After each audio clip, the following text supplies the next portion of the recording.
কে কোত্থেকে বলছিলেন? হ্যালো সুমন, আমি মা। ফোনটা ঘরে ফেলে গিয়েছিস, এত ভুলো মন হলে চলবে?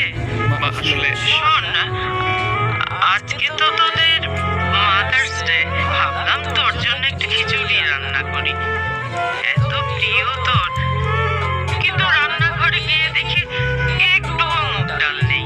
তুই বাসায় আসার সময় 1 কেজি মুগ ডাল আর একটা ফার্মের মুরগি নিয়ে আসিস। আচ্ছা না, 2 কেজি আনিস, আর থাকলো লেবু আনিস। আর আমার হাঁটুর ব্যথাটা এত বেড়েছে, কিন্তু ওষুধটা মা ওষুধটা তোমার সেকেন্ড হয়ে গেছে, তুমি কোথায় ভুলে গেছো? আর বাইরে খেয়ে আসিস না, তাড়াতাড়ি বাসায় ফিরিস। আচ্ছা তুই কাজ কর, ডাকি রে।